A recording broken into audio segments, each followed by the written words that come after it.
well, since we're nearing the end of the presentations, I don't think I will wait very long to start my presentation.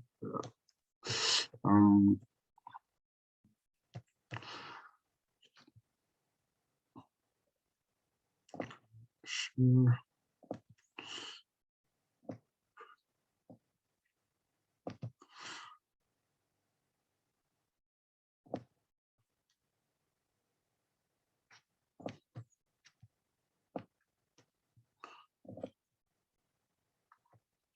Can you see my screen? Oh. Yes. All right. I'll quickly start the video in a couple minutes. Yeah. Yeah, I made a video presentation in order to avoid any technical difficulties that we'll just explain. It's about 15 minutes, and then afterwards I'll quickly answer some questions about our methodology, our program. So maybe a little introduction about myself is, yeah, 25 years old. I work for a company called Gluon. And yeah, we'll just let the video explain itself. I think that will be easier. So yeah, here we go.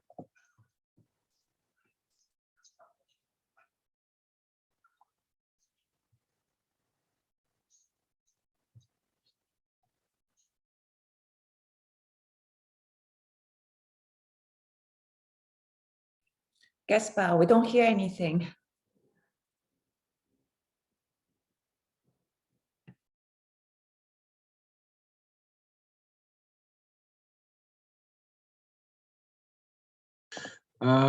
Okay, wait, let me resolve this. Stop sharing. Share. Okay. Let me know if you can hear anything. Do you guys have audio? No, we can cannot. hear your voice, but not the video. You can hear my voice, but not the video, or you can hear the video, but not the voice? Your live voice, yes, video no. Ah, that's bizarre.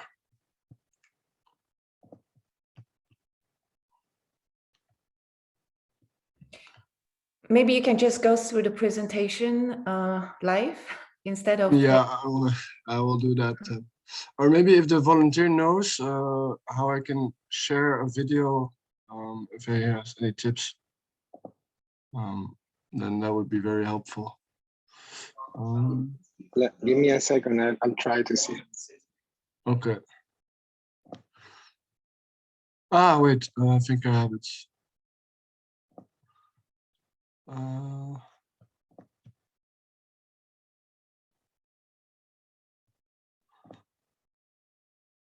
I think I found it. So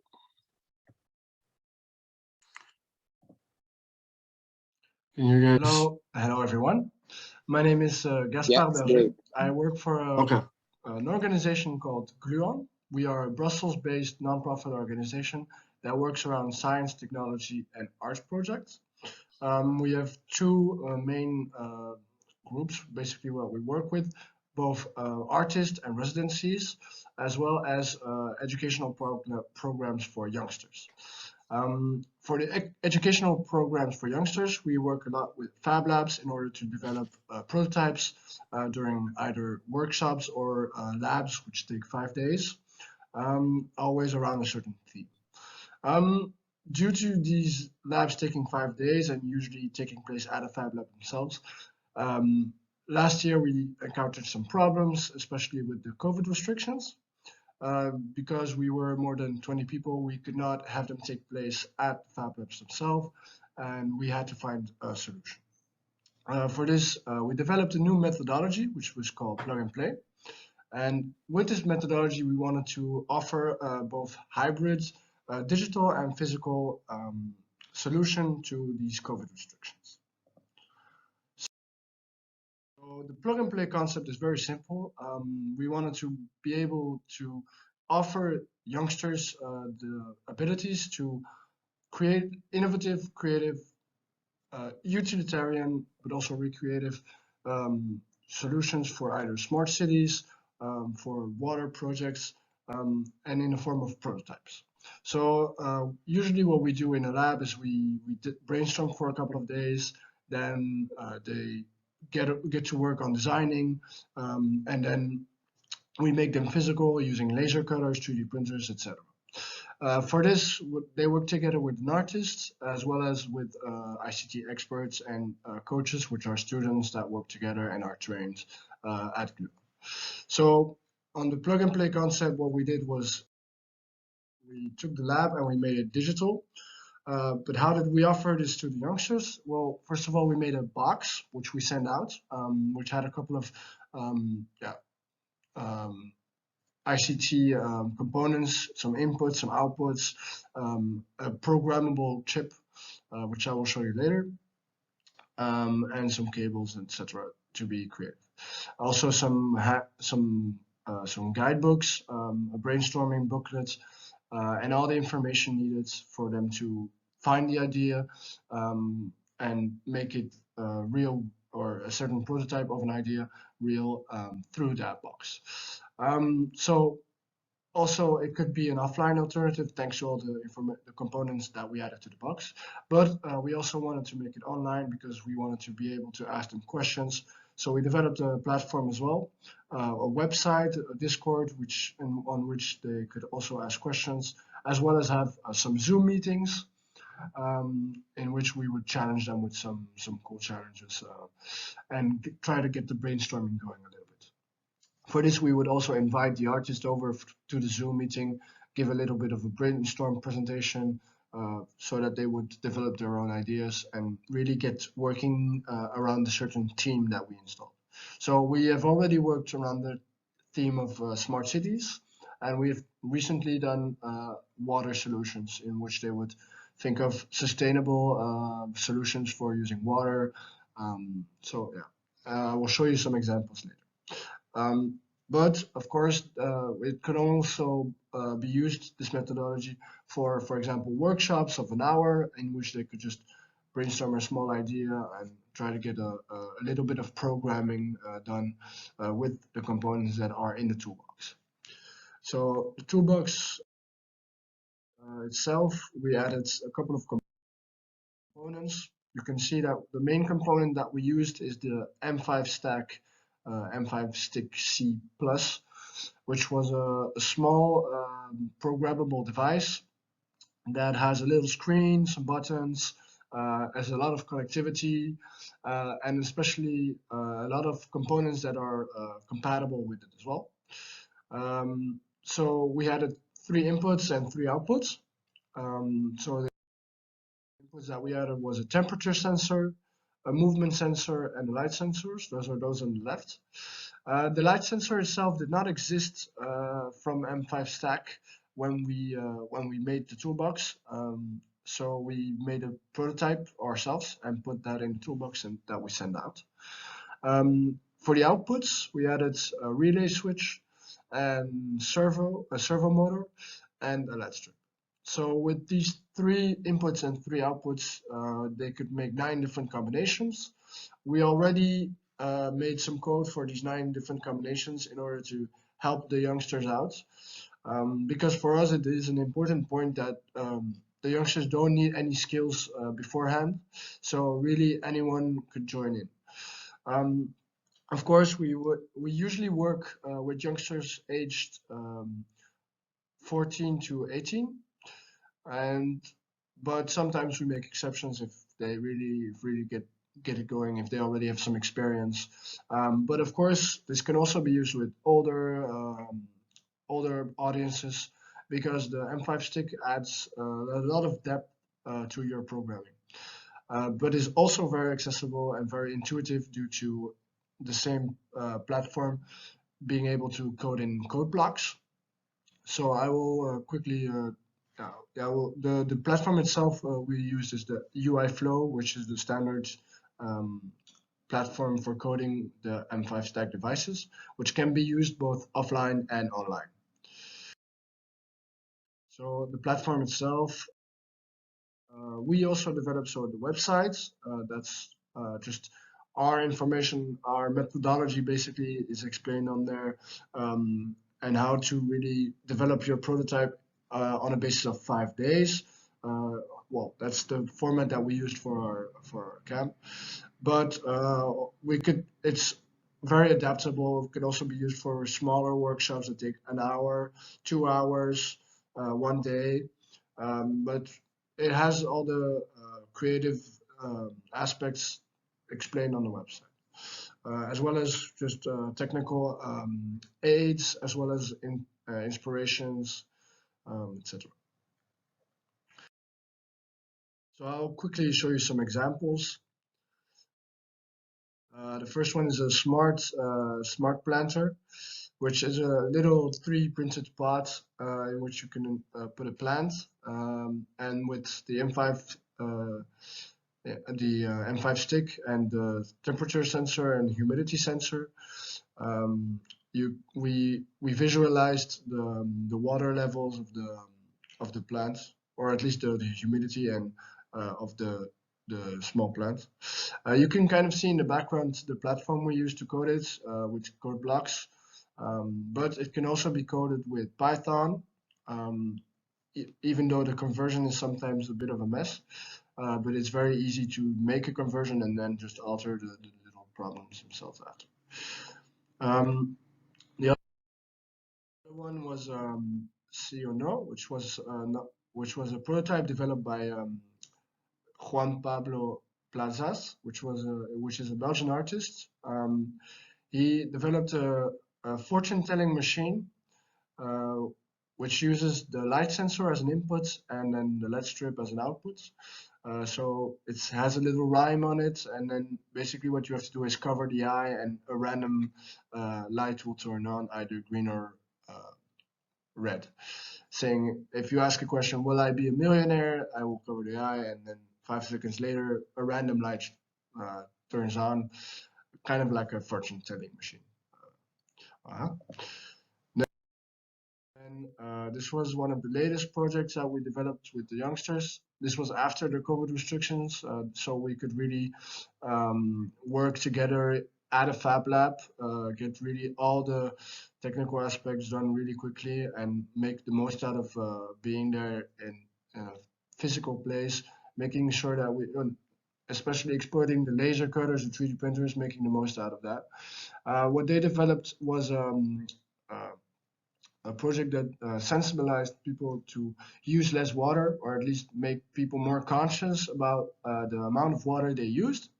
So their project is called Jimmy because their names were Jalil, Imran, Murad, and Islam. And what they did was they installed the M5 stick on a Cowboy, which is a Belgian brand of electric bikes, who were kind enough to give us a bike for a couple of days, because we also went to visit them. So as well, I forgot to mention this earlier, but we also try to sometimes visit, if it's possible during the labs, an innovative brand, like a brand or a company in Brussels that is kind of in the same theme that we're working around. So in this case, we were working around smart cities. So we visited Cowboy, which is a connected electrical bicycle company. So what they did is they installed the M5 stick on the back wheel in order to count the steps with the.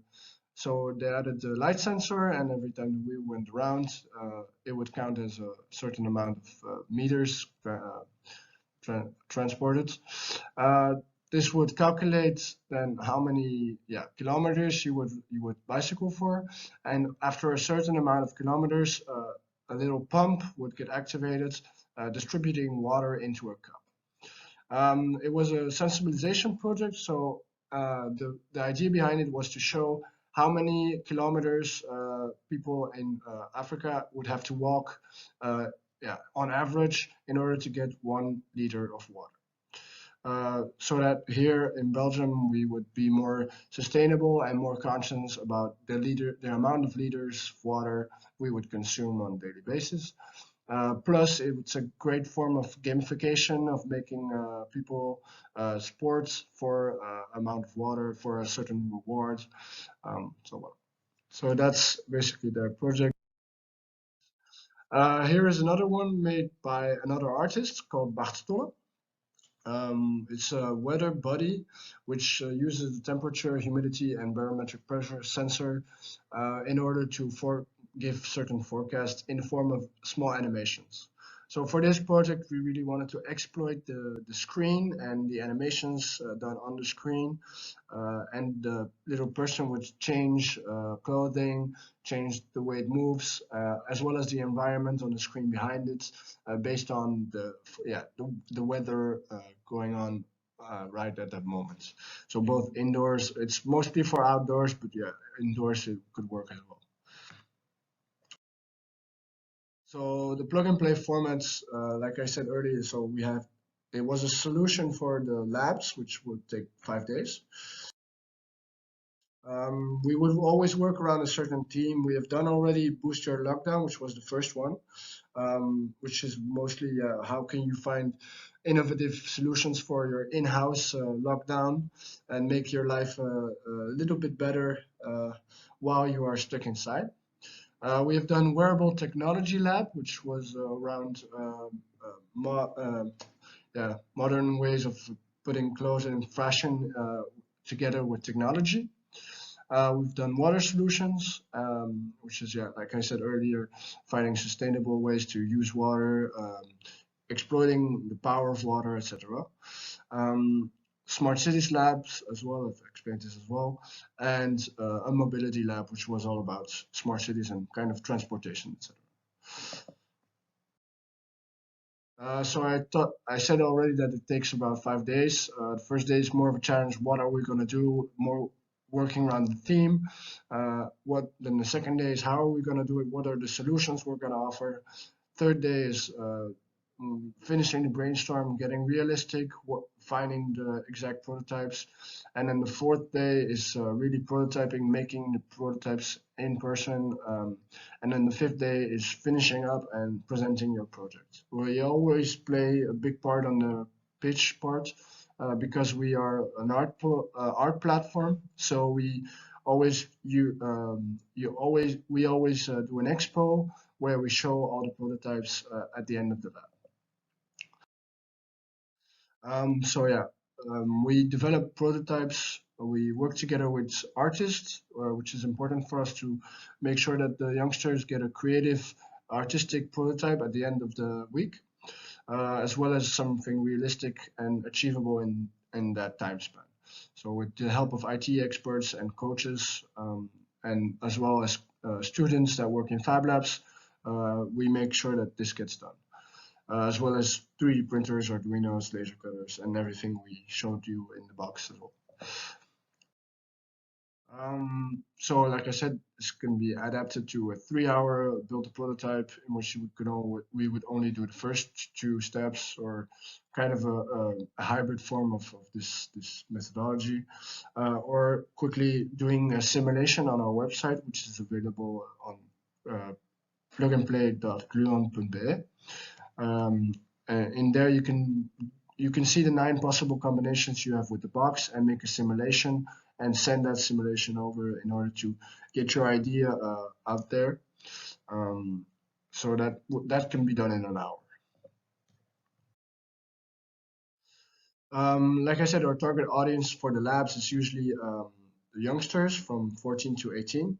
But the platform itself is made for anyone that already has some knowledge, and the tools available in the box are simple, but it can be expanded upon. So really, anyone with a little bit of creativeness can get to work with these tools. I hope you got a good grasp of what our methodology was. I hope it inspired you, and thank you for listening. And I will now answer your questions.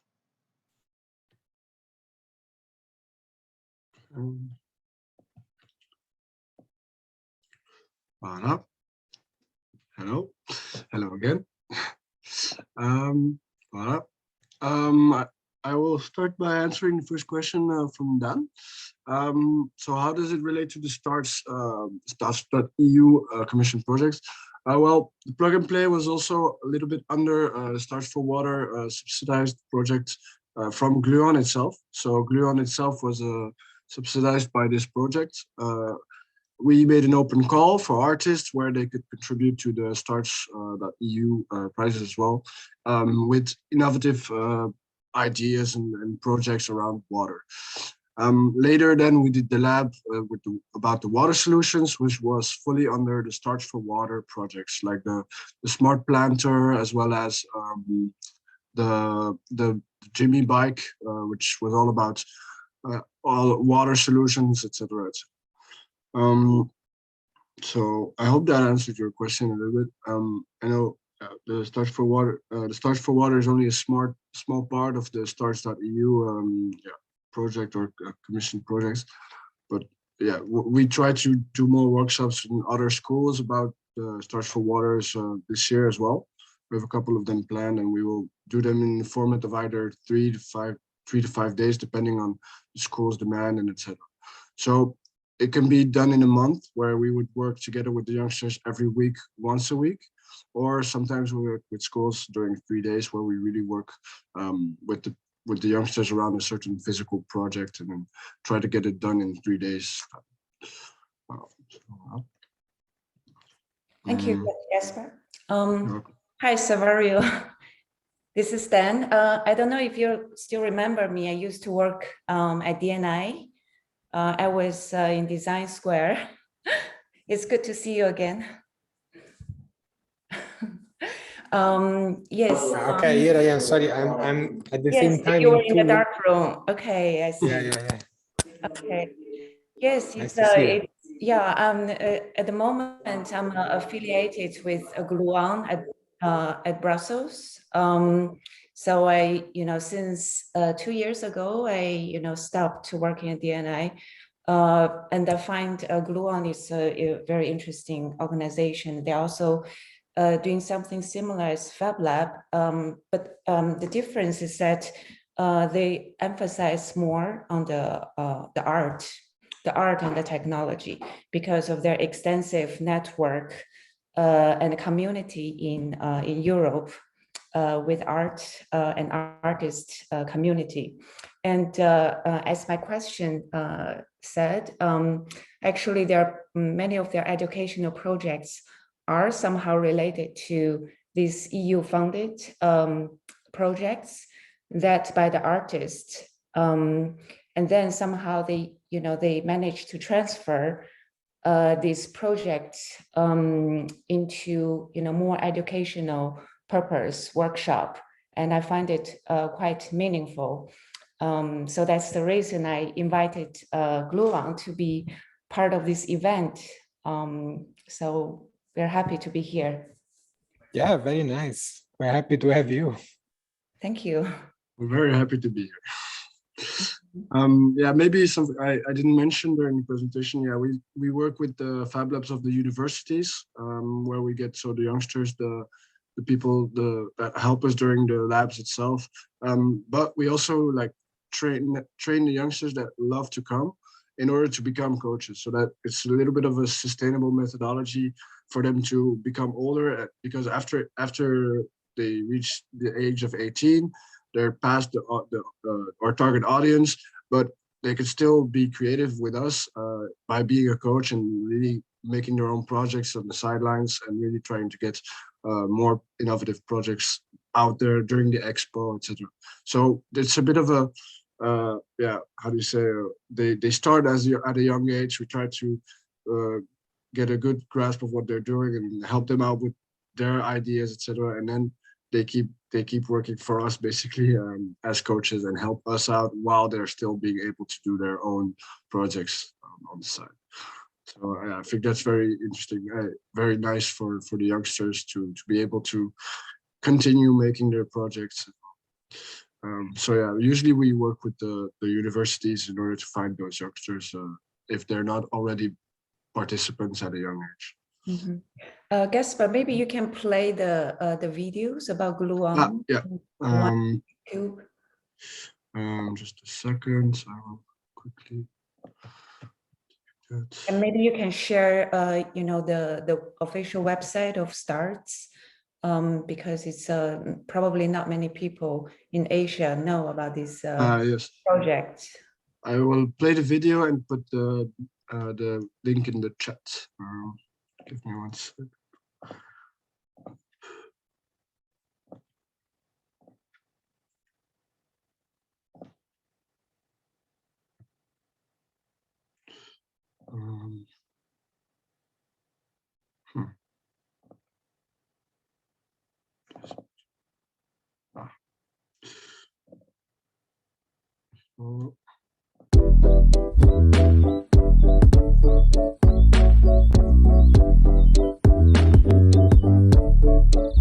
Hello, I'm Christophe de Jager. I work for Gluon, and Gluon is a platform for art, science and technology in Brussels, where we create art and science collaborations with many partners in Belgium and abroad.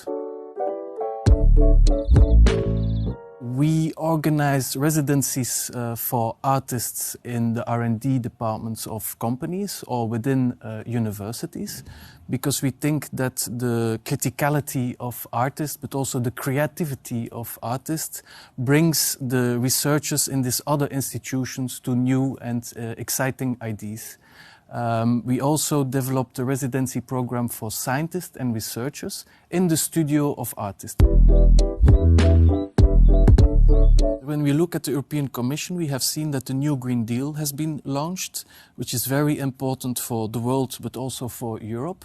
And thanks to the STARTS program, we can engage innovative industrialists from the regions, but also artists and designers to work together on new products and processes that give an answer to the big challenges we are all confronted with. And I think it's between the relation between humans and these new technologies that we might create European solutions for these big challenges. And they have, of course, a social value, but also an economic value. And thanks to the STARTS program, we can really bring artists, designers and industrialists together.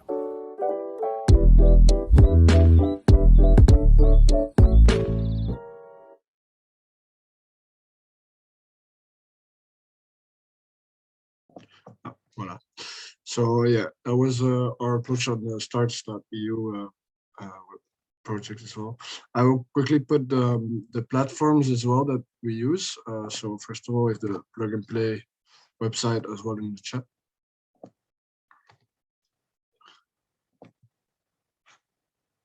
Voilà. So, like I said in the video, yeah, all our methodologies can be found on the website.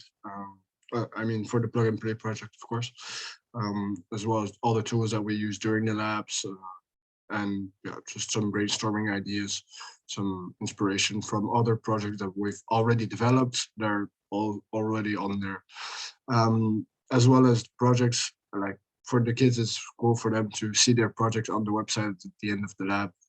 In order to get like a little bit of an artist feeling. Like I said, there's always an expo.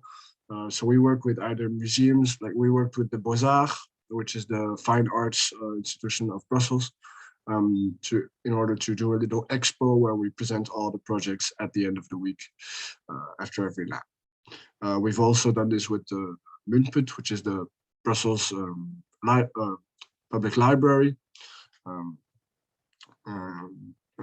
And I will quickly put in the platform that we use for the coding as well, which is very intuitive, very easy to use, but also has a lot of depth.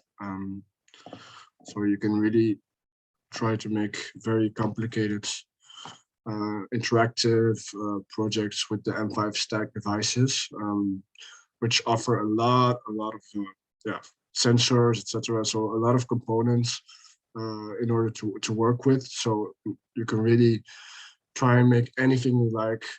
And if you don't find it on their website, which is very unlikely, then you can do as us with the light sensor and try to make your own prototype of a sensor using Raspberry Pi components or Arduino sensors, which is also compatible both in coding and in components. Are there any other questions from the participants? We'll see.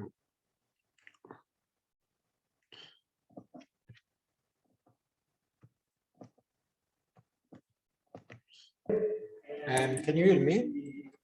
Yeah. Can you tell us, so what is the best way to get in touch for all the network? So that I will put the website of Gluon itself maybe in the chat. I think that's the easiest way. So Gluon both has 2 branches right now, but it's kind of formatting into 3 branches. So there's arts and residencies, which is art and research, sorry, which is more residencies, the artistic part of the Gluon.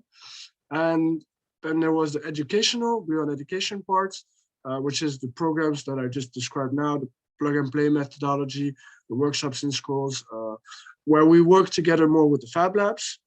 But we're working towards a 3rd branch, which is called Gluon Connect, where we will really start to put those 2 together in order to make more innovative projects, not necessarily for only youngsters, but for the public in general. I will put that right now in the chat as well. You can also contact me because I'm also helping Gluon to build a bridge between Belgium and China. And I'm familiar with both Gluon and Fab Lab O in Shanghai. So I'm always now you also have a bridge with all the Asia network, with all the Asia region. I'm happy to build this bridge with my best effort. Amazing. So yeah, on the website there's also a newsletter which will inform you on the monthly news that we work on and every project, and open calls for artists, for example, they're also on there.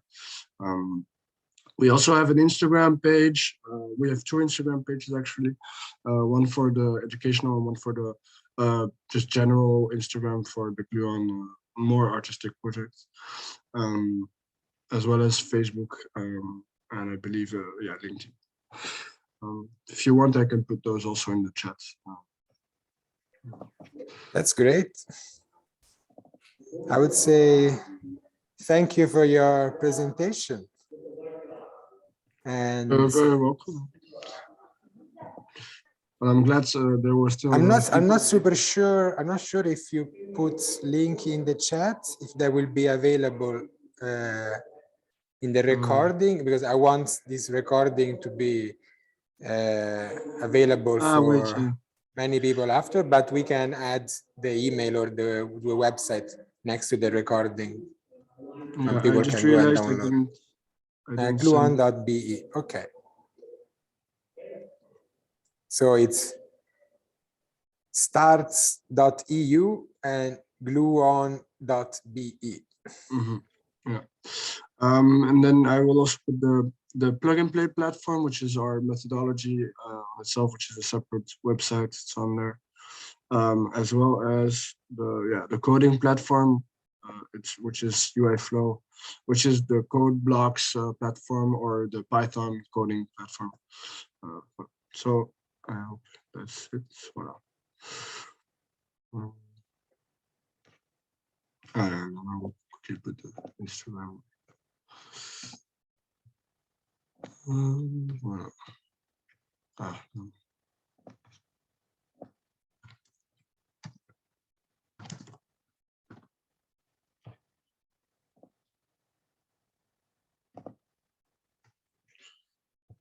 no. There we go.